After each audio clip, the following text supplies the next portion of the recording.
are good to go. Where they see am. They are good to go. Very late, Emma. Ah! Who say Orsu no go good? Star. Oya. Chairman de la Biafra. Okuru, I know Okuru.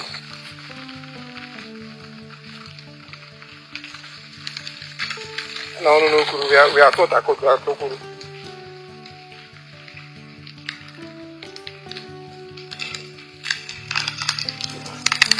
Just imagine, ndị nwesịrị ụlọ mara mma hapụcha ụlọ gba ọsọ maka ndị atịnọ ndị unknown gọọmenti ndị ara sị ụmụ ọjọọ lesi ya nwoke mmadụ rechara ego agbaghị ụlọ ya we are together ebe ya taa ute men no dey men dey men are working taa ọgbanje na-agba n'okwu.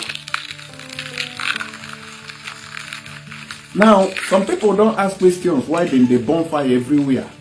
They say that because of those people. Mama gawa, I want die na chop. iPhone high agba hasakato. Onwe dey, ogba se ha na agwo ogwo hapụta. Ha na agwo ogwo mana chukwu kere anyị to anyị. This is college. This is so cool. We are trying to clear the whole road. You can see civilian is working. Good afternoon, how are you? Yeah, so we are working.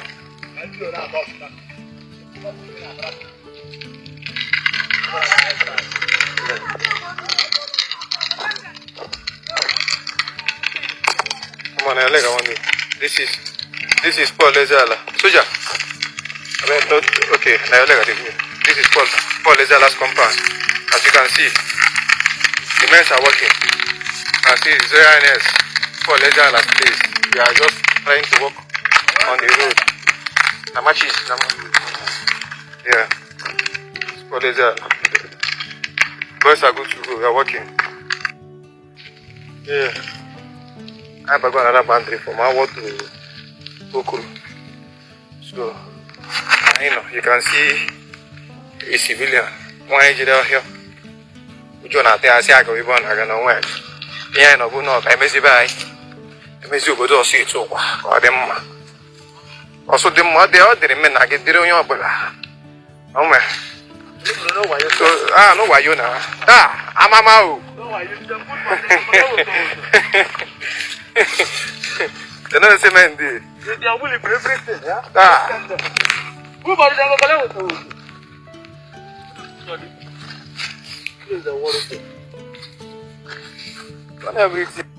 Umuwaka secondary school, front of the gate. You can see us. We want to make it like children. Look at the children now. So we are going everywhere. With our hey, I don't care too much. Hey, so look at it. We are burning everywhere. That's the people call Christmas and celebrate. You can see it. Hey, I don't care about too much. We're not fair. One and fair. Front of college, Umuwaka secondary school. So this is Oriamimu road. Now there we there now Oriamimu. Now we there. Oriamimu there. The Biafra Liberation Army clashes with Orsu Vigilante security in heavy gun battle. Many bushes burnt down during the clash in Orsu local government area of Imo State. Armed youths who claim to be members of Orsu Vigilante security are reportedly targeting the Biafra Liberation Army, accusing them of committing atrocities and displacing residents. The community vigilantes are said to be sanitizing the area to ensure the return of displaced residents by December 2024. They stated that they want to clean up the areas before Christmas so that indigenes can return home and celebrate the festive period with their families and loved ones. They laid an allegation against Simon Ekpa, a key figure in the Biafra movement, accusing him of being responsible for acts of violence in the southeast, especially in Imo State.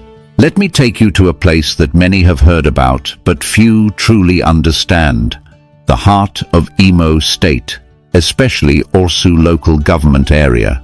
It's a part of Nigeria that's been in the news for a lot of reasons lately.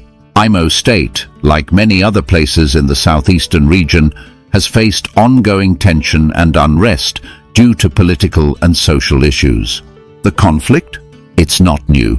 It has deep roots in the region's call for a separate state of Biafra, a desire that dates back decades. In recent years, these calls have grown louder, with different groups asserting their stance in various ways. One such group is the Biafra Liberation Army, BLA, a faction that's known for its use of violence and armed resistance as a way of pushing for the independence of the southeastern region. This group, and others like it, have been accused of committing acts of violence against both security forces and local civilians. Their goal is clear: to fight for the establishment of a sovereign Biafra. But for many in the area, the price of that struggle has been too high. Now enter the Orsu Vigilante security. These are not professional soldiers, they are regular young men from the local community. They came together because they felt that their homes and families were at risk from the chaos the Biafra Liberation Army has brought. They are not directly fighting for or against Biafra itself. Instead, they are focused on restoring peace to their communities. Their mission: to clear out anyone they believe is responsible for the bloodshed, particularly the Biafra Liberation Army. As I write this, I can picture the frustration and fear that must hang in the air of Orsu local government area. Imagine a place where you once felt safe, now turned into a war zone. It's a community that has been torn apart by the fear of violence, and for those who were forced to leave, coming back is no longer an option until it's safe. But safety, that's what's at the core of this conflict. Everyone wants it, but the paths to it seem to lead to even more destruction. On one hand, you have the vigilantes, armed and ready to fight for the return of peace. On the other, the Biafra Liberation Army, fighting for a cause they believe in, even if that means causing harm in the process. But at the heart of this is the story of the people, the ordinary residents who just want to come back home. Now, let's take a closer look at the Orsu Vigilante security, a group that, despite their local roots, is facing a monumental task. This group of young men claims they've had enough of the suffering and violence caused by the Biafra Liberation Army. The vigilantes have set out to clear their communities of the influence of this army, and they're doing so by any means necessary. According to reports, these men are armed to the teeth, and they are determined to make their communities safe again. For them, this isn't just about fighting. It's about restoring order in a region where many people have been displaced due to violence. Whole villages have been abandoned, their residents fleeing for their lives, leaving their homes, farms and businesses behind. The vigilantes believe that if they take charge, they can create a secure environment where people can return. The stakes are high, and there's a looming deadline that adds pressure. The vigilantes say they plan to sanitize the area by December 2024. They want the displaced people to return home by Christmas, to celebrate the festive season with their families. It's a noble goal, but one that comes with immense challenges. Can you imagine trying to rebuild an entire community in less than a year? The task seems overwhelming, but the vigilantes aren't deterred. They've made it clear that they won't rest until their mission is accomplished. They claim that they will clear out anyone, no matter how heavily armed, who is causing harm. There's a sense of urgency in their actions. Their hearts are in the right place, but the method they're choosing to use, armed conflict and even burning down bushes to flush out enemies, has its consequences. It's not just the Biafra Liberation Army they're up against, it's the very idea of trying to take back what's been lost. Their actions are part of a larger struggle, one that blends local law enforcement with a community-led initiative to reclaim peace. It's a story of grassroots resistance, where the people themselves are fighting for their future. On the other side of this violent divide is the Biafra Liberation Army. To truly understand the conflict, we need to know who the Biafra Liberation Army is and what they represent. The Biafra Liberation Army is one of several groups fighting for the independence of Biafra. But unlike political activists or peaceful protesters, the Biafra Liberation Army has adopted armed struggle as its method. The group believes that the southeastern region, historically known as Biafra, should be a sovereign nation. This movement gained international attention in the 1960s during the Nigerian Civil War, when Biafra tried to break away. Though that attempt failed, the desire for independence never fully went away. For many, it is seen as a long-standing fight for self-determination, justice, and the protection of their culture and way of life. But here's the thing, the Biafra Liberation Army is not without controversy. Over the years, various factions of the movement have been accused of engaging in violent activities, attacking both the Nigerian military and civilians they believe are enemies of their cause. The group is often described as using terror tactics to push their agenda, which has led to significant backlash from both the Nigerian government and local communities. One name that often comes up in connection with the Biafra Liberation Army is Simon Ekpa. Simon Ekpa is a prominent figure within the Biafra movement, particularly known for his online presence and advocacy. He is seen as a leader by many of the movement's followers, but others accuse him of inciting violence and fueling the unrest in Imo State. Some reports claim that Simon Ekpa has even taken responsibility for violent acts in the region, further fueling the distrust and fear that locals feel toward the Biafra Liberation Army. The vigilantes who are fighting to restore peace have made it clear that they hold Simon Ekpa responsible for much of the violence in the area. They argue that his influence is part of the reason the region is in such turmoil. They accuse him of using the Biafra Liberation Army as a vehicle to carry out violent acts under the guise of a fight for independence. And so the clash continues. On one hand, you have a group trying to bring peace, and on the other, you have a movement fighting for what they believe is their right to self-determination. It's a complicated situation where the lines between right and wrong, peace and violence, are blurred. At the heart of this entire conflict are the people of Orsu. The locals who have watched their homes burn, their families flee, and their livelihoods crumble are the real victims here. Many families have been forced to leave their homes, their businesses, and their farms behind. Can you imagine? One day you're living in peace, and the next you're running for your life because armed men are terrorizing your community. For these displaced people, the vigilantes' promise of returning by Christmas is both a hope and a challenge. Will it really happen?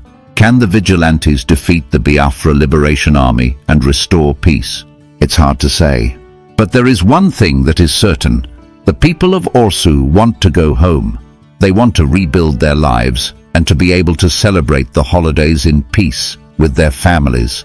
They just want things to go back to how they were before the violence took hold. And yet they know that the road ahead will not be easy. The situation is still volatile, and every day brings with it new challenges. People are torn between supporting the vigilantes, who they see as protectors, and fearing the Biafra Liberation Army, who they believe is only making things worse. The conflict in Orsu is not an isolated incident. It's part of a much larger struggle playing out in the southeastern region of Nigeria. The Biafra movement and its violent offshoots has long been a source of division. On one hand, you have the government trying to maintain control and suppress any calls for independence.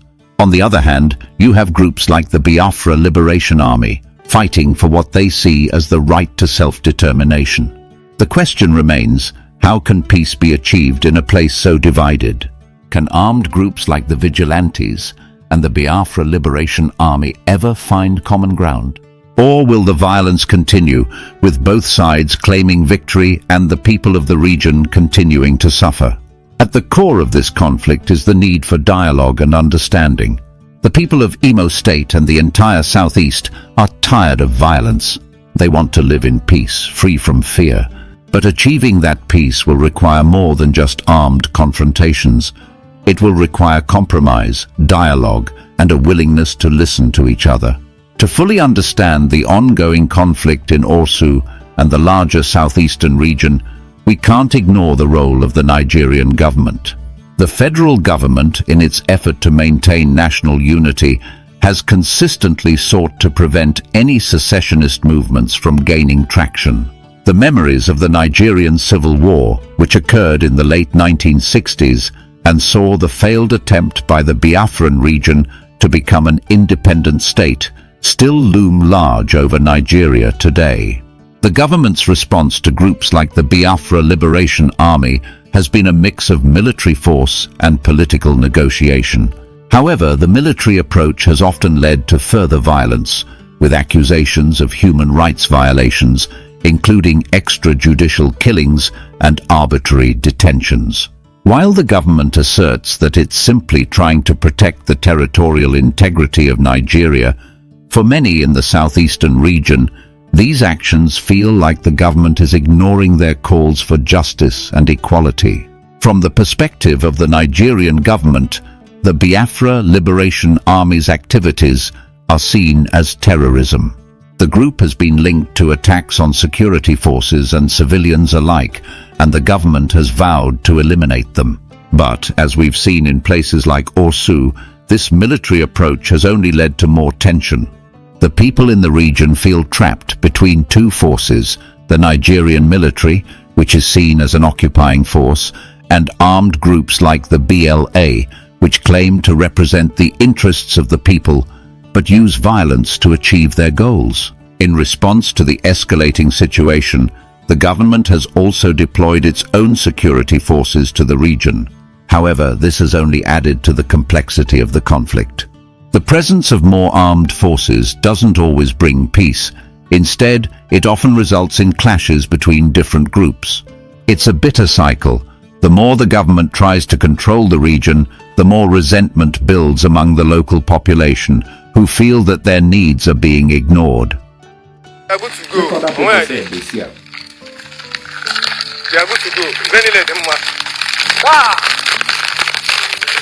Who say Orsu no go good? Stop! Oya. Chairman de la Chairman. Okuru, I know Okuru.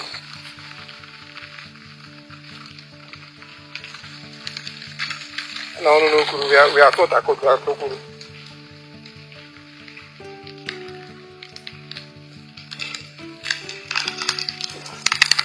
Just imagine, ndị nwesịrị ụlọ mara mma hapụcha ụlọ gba ọsọ maka ndị atịnọ ndị unknown gọọmenti ndị arasị ụmụ ọjọọ lesian nwoke mmadụ rechara ego agbaghị ụlọ ya we are together ebe ya taa ute men no dey men dey men are working taa ọgbanje na-agba n'okwu. Now, some people don't ask questions why they bonfire everywhere. They say that because of those people. Mama Gaba, one day I chop. I phone high about Hasakato. Where was Hana Wogo Hapata? Hana Wogo Manachuku, Shukukere, This is so cool. We are trying to clear the whole road. You can see civilian is working. Good afternoon, how are you? Yeah, so we are working.